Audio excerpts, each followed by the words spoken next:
Irmã, Jeremias, capítulo 1, verso 19.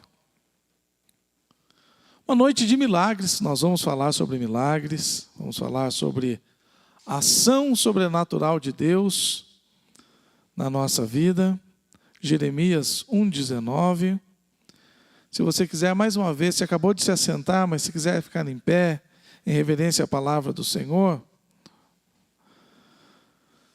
Temos aqui no telão, a versão revista atualizada, que nos diz assim: pelejarão contra ti, mas não prevalecerão, porque eu sou contigo, diz o Senhor, para te livrar. Amém?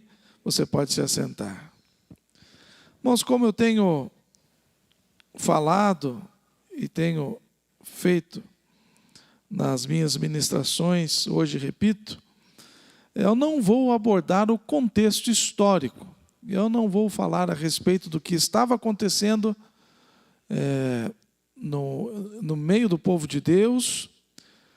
Não vou falar a respeito do conceito religioso do que estava acontecendo no judaísmo naquele momento. Mas eu abordarei a ação divina de Deus na vida dos seus escolhidos. Então, a minha abordagem não é teológica, a minha abordagem não é histórica, a minha abordagem não é senão uma abordagem prática, para a gente trazer lições valiosíssimas para a nossa vida. E se nós entendemos as lições deste versículo, isto alivia o nosso fardo e nos dá segurança, esperança e paz. Irmãos, o mundo vive em grande dor. O mundo vive em grande agonia. O mundo vive em grande desespero. E nós vemos essa busca do ser humano, essa busca desenfreada em diversos setores, em diversas áreas, buscando em muitas fontes suprir o vazio existencial. Todo ser humano, absolutamente todo ser humano, que não tem Cristo como Senhor e Salvador na sua vida, existe no seu interior um vazio existencial. Alguns tentam preencher na prostituição, outros tentam preencher este vazio no vício do álcool, outros no vício das drogas, outros tentam suprir este vazio interior em religiões, em buscas, em medicamentos, em fama, em sucesso, em dinheiro. E as pessoas se afundam nestas coisas e descobrem que o vazio continua lá. Se uma pessoa muito rica que não tem Cristo no seu coração doar toda a sua fortuna e ficar pobre, imediatamente quando ele vai ficar pobre, ele vai descobrir que o vazio existencial continua lá. E se alguém muito pobre, que não tem Cristo como Senhor e Salvador da sua vida, ficar milionário, multimilionário, bilionário, e vai descobrir com todo o dinheiro, com toda a riqueza, que o vazio existencial continua lá. Assim é a fama, é o sucesso. As pessoas buscam em muitas fontes tentar suprir. E nós, como seres humanos, nós temos este software corrompido pelo vírus chamado pecado. É interessante que quando você coloca um pendrive no computador e ele tem algum link, algum arquivo suspeito, já toca uma campainha dizendo vírus detectado. O que esse vírus faz? Esse vírus entra e corrompe todo o sistema, corrompe os arquivos.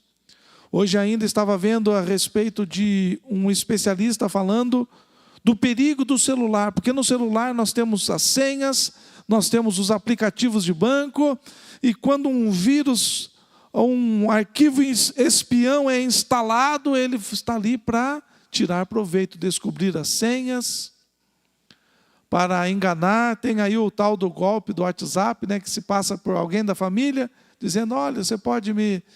Esses dias eu fiquei assim, abismado.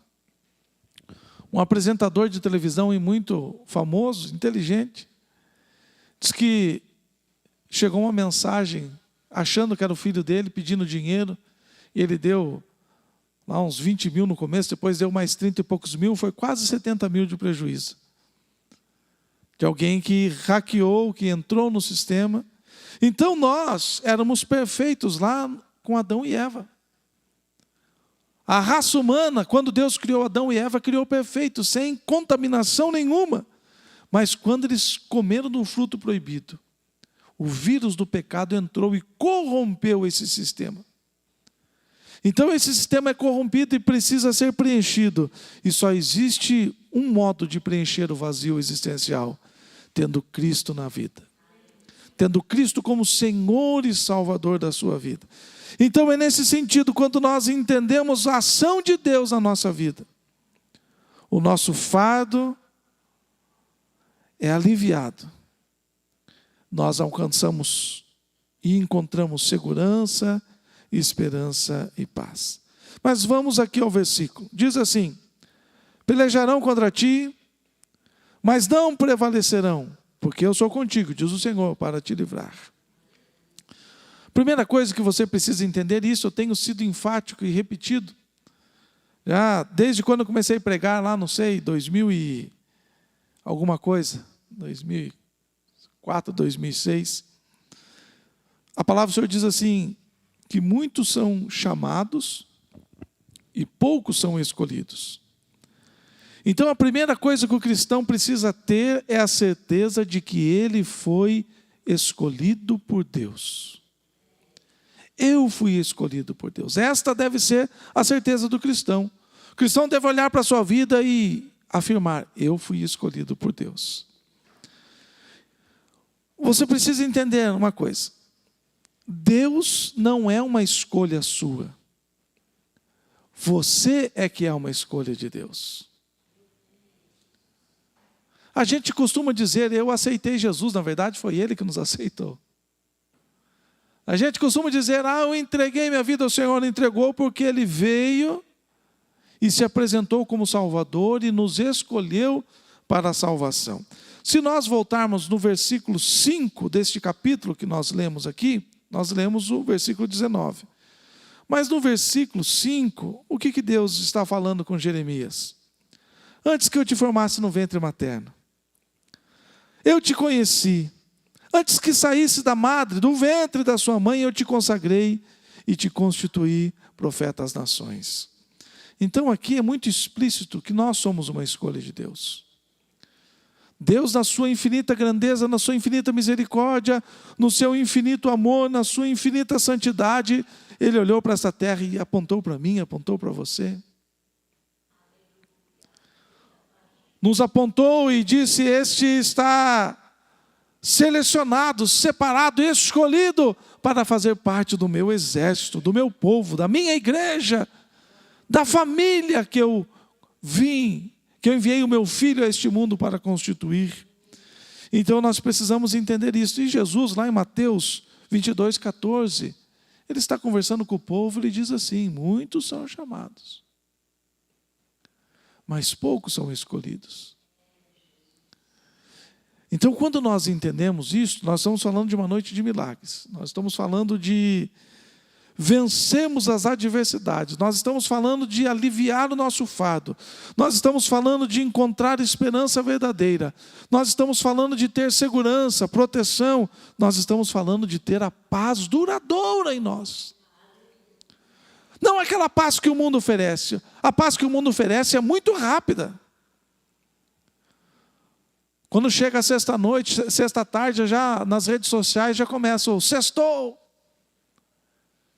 E os jovens, homens, mulheres, não só jovens, né? Hoje, um monte de gente de várias faixas etárias, saem para as baladas, bebem, namoram, se relacionam, mas no sábado de manhã, a paz que eles achavam que tinham encontrado já foi embora. Com efeito da droga, com efeito da bebida, com efeito da prostituição. Nós estamos falando de encontrar a paz verdadeira, aquela paz que perdura, que dura. No dia da bênção, no dia da adversidade, a paz está ali. Então, quando nós entendemos que nós somos uma escolha de Deus e não Deus uma escolha nossa,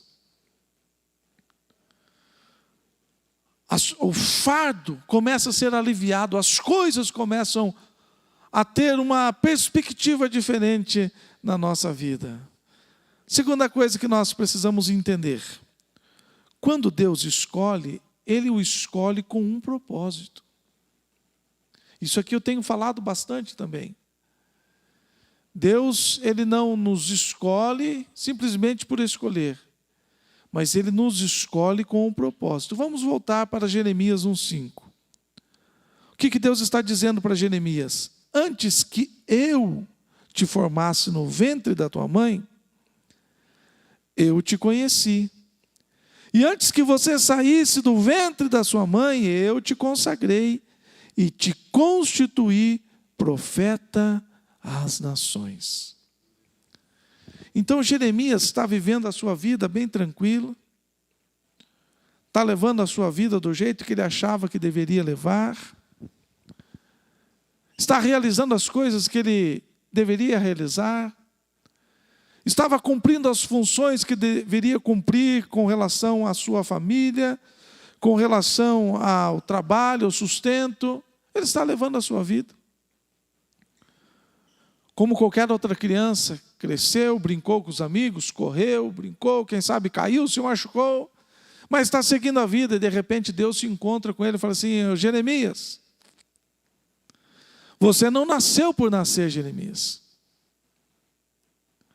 Jeremias, você não é uma escolha aleatória. Jeremias, não é que você vai suprir uma deficiência no meio do meu povo. Jeremias, olha, eu procurei alguém, não achei, então eu fui até você. Não, Deus se encontra com Jeremias e diz assim: Jeremias, antes que eu formasse você. Veja que coisa extraordinária. Sabe o que acontece? O diabo vem e fala aqui na nossa mente, no nosso ouvido, no nosso coração, dizendo assim: olha, você não é nada. Você nasceu para sofrer, você nasceu para ser miserável. Você é um erro, você é uma falha. Você nunca vai ser nada na vida. E quando a gente olha para a palavra do Senhor, Deus está dizendo: fui eu quem formou você. Antes que você fosse concebido no ventre da sua mãe, eu já te conheci de uma maneira que só Deus pode conhecer. E Deus nos formou exatamente do jeito que nós deveríamos ser formados. Sabe o que acontece? Muitas pessoas têm uma baixa autoestima, muitas pessoas têm algumas questões com relação a ter algumas dificuldades de aceitação. O que tem o cabelo liso quer enrolar, faz os bobs, não sei como é que é o nome, né, Silmara? Faz aqueles negócios para enrolar o cabelo. O que tem o cabelo enrolado vai lá, faz a pranchinha lisa. O baixinho quer ser alto, o alto quer ser baixinho, o magrinho quer ser gordo, o gordinho quer emagrecer. Deus fez tudo perfeito. Deus fez cada um do jeito que deveria ser feito. Com um jeito de pensar, com um jeito de falar. Eu vejo por mim mesmo. Eu e o Rubinho somos totalmente diferentes. Rubinho é um jeito de se comportar, um jeito de pensar, um jeito de ver a vida. Nós somos irmãos, mesmo pai, mesma mãe. 6 anos de diferença. O Rubinho é extrovertido, fala com todo mundo, conhece todo mundo, conversa com todo mundo e gosta de sair e gosta de estar no meio do povo. Eu gosto de ficar em casa, eu gosto de ficar sozinho na sala, eu gosto de ficar lendo, eu gosto de ficar isolado. Agora, um vai tentar ser o outro? Não, cada um foi feito deste jeito. Então, quando eu olho, ao invés de ter os meus complexos, ao invés de ter a minha baixa autoestima, eu falo, não, foi Deus que me formou assim. Se fosse para eu ser conversador, Deus tinha feito conversador. Se fosse feito por mim ficar quieto, Deus o faria mais quieto. Mas Deus faz, cada um é Deus que forma conforme Ele quer. Ele é soberano, Ele é poderoso, Ele tem o controle de todas as coisas. E Deus se encontrou um dia com Jeremias e disse: Jeremias, antes de você ir para o ventre da sua mãe, fui eu quem te constituiu. Fui eu que te formei. Fui eu que te consagrei. Então nós somos uma obra-prima das mãos de Deus. Nós somos uma obra excelente. Quando o diabo, ou quando pessoas invejosas, quando pessoas com um espírito que não é do bem, quando pessoas malignas vierem para nos afrontar, o que você vai fazer com a afronta? Quando vierem te menosprezar, quando vierem tentando te rebaixar, o que você vai fazer? Assim, eu sou uma obra-prima das mãos de Deus. Porque assim como Deus se encontrou com Jeremias e disse: Jeremias, eu te formei. Eu te consagrei, eu te constituí. Deus nos visita nesta noite, o mesmo Deus. E Ele faz a mesma afirmação para mim e para você, dizendo: eu te constituí. Eu te consagrei. E antes de você ir para o ventre da sua mãe, fui eu que te formei. Então nós precisamos entender isso. É interessante que Paulo, lá em Romanos 8, 28, ele vai dizer: sabemos que todas as coisas cooperam para o bem daqueles que amam a Deus, daqueles que são chamados segundo o seu propósito. Então, quando Deus escolhe, Ele escolhe com um propósito específico. O que Paulo está dizendo? Daqueles que são chamados segundo o seu próprio propósito, segundo aquilo que acha que quer fazer. É por isso que existe muita gente frustrada, tanto na vida secular quanto na vida espiritual. Deus não chamou para ser pastor, o cara quer ser pastor. Deus chamou para ser pastor, o cara não quer ser pastor. Eu lembro da história verídica que aconteceu. O pastor Fausto sempre contava essa história, né? Que ele foi visitar um fazendeiro muito rico que estava depressivo numa cama e acabou morrendo. Porque ele tinha um chamado para ser pastor. Mas quando ele olhou a riqueza do pai, o pai indo embora, morrendo, ele falou assim: bom, eu vou administrar a herança do meu pai. E vou pegar meu irmão mais novo e vou colocá-lo para ser pastor no meu lugar. Isso é história verídica. O pastor Fausto conheceu esses dois, já são falecidos, os três são falecidos, o fazendeiro e os dois filhos. E aquele jovem, então, se tornou fazendeiro no lugar do pai dele, pagou a faculdade de teologia para o irmão, comprou um terreno, construiu uma igreja e fez do irmão um pastor. Agora, aquele que era fazendeiro, que tinham chamado de ser pastor, estava triste, abatido, frustrado, com crise existencial, porque ele estava fora do seu propósito. E o irmão que era chamado para ser fazendeiro, que ele tinha feito pastor, agora também era um pastor frustrado, porque a vocação, o chamado, o propósito dele não era esse. Enfim, a família se dissipou, morrendo antes do tempo, antes da época,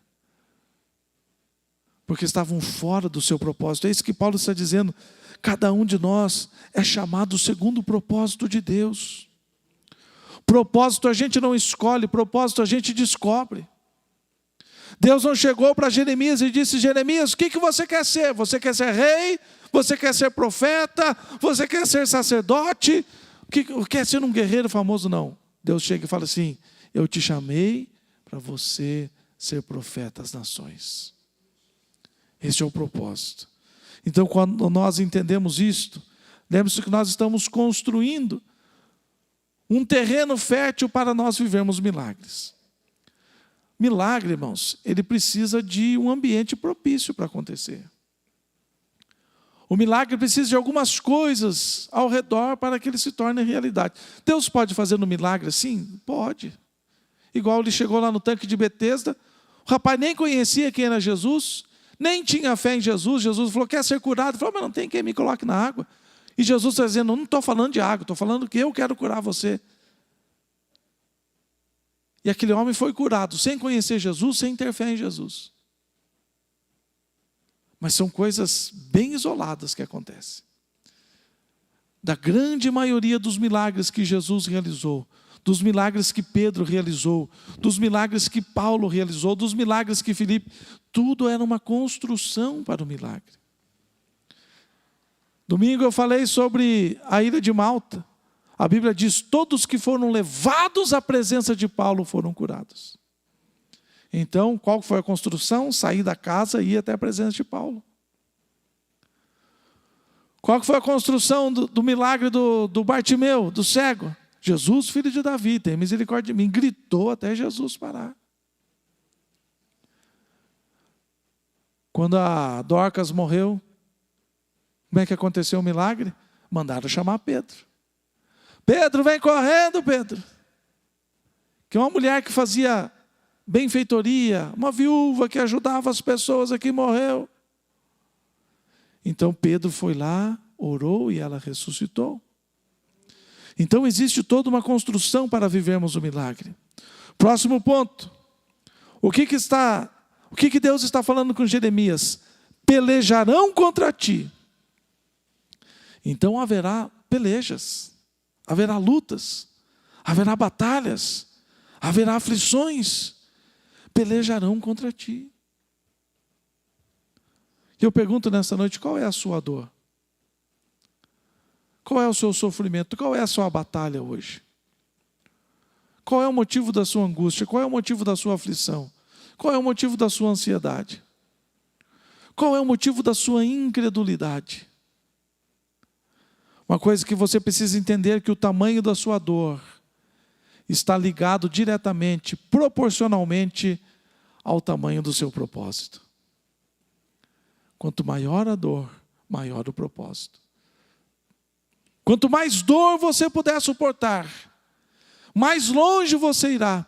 Quanto mais dor você puder suportar, mais alto você alcançará. Chegará a voos mais altos. Então o que Deus estava dizendo? Olha, eu te escolhi, eu te consagrei, eu te constituí, mas pelejarão contra ti. O próprio Jesus, quando ele veio a este mundo, ele disse a mesma coisa. No mundo vocês pelejarão. No mundo vocês terão aflições, tribulações, dificuldades. Então pelejarão contra ti.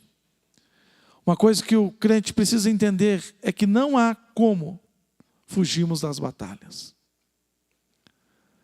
Não há como fugirmos das provações.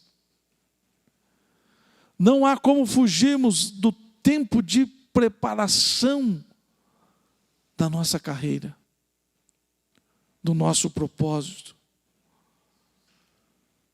Mas você não precisa ficar desanimado. Quando a gente fala de luta, quando a gente fala de dificuldade, mas meu Deus, mais. Uma palavra de fé, de esperança, mas é uma palavra de luta. Não, você precisa entender que Deus é o seu fiador e Deus é o financiador do seu propósito. Porque veja bem, Deus começa falando assim com Jeremias: pelejarão contra você, mas não vencerão, não prevalecerão, porque eu sou contigo para te livrar, diz o Senhor. Então Deus é o fiador, o financiador do nosso propósito. Vão pelejar, mas não prevalecerão, porque eu sou contigo, eu estou contigo, eu te chamei, eu te escolhi, eu coloquei em você um propósito e eu vou te sustentar. Aleluia! E essa declaração, irmãos, é a garantia do seu milagre. Essa declaração é a certeza de que você vai vencer problemas, situações, pessoas que se levantam contra você, doenças, não prevalecerão contra o propósito de Deus que é em você. Sabe uma coisa para você aliviar o seu fardo? Uma coisa para você viver milagres? Quando eu falo de milagres, eu falo de coisas sobrenaturais. Você tem que se entender como um grande propósito ambulante. Então não se trata de mim, se trata do propósito de Deus em mim. Então eu não olho para as minhas forças, não olho para as minhas condições, eu sou um propósito de Deus. Pelejarão, mas não prevalecerão, porque Deus está comigo. Você é um propósito ambulante. Onde que você vai? Você é o propósito de Deus. Você é um ministro do Evangelho. Você é um representante do reino de Deus. Como o próprio Jesus disse, sereis minhas testemunhas.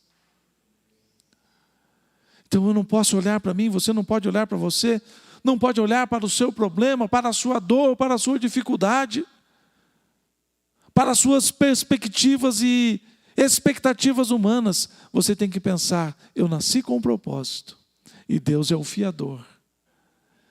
Deus é o financiador.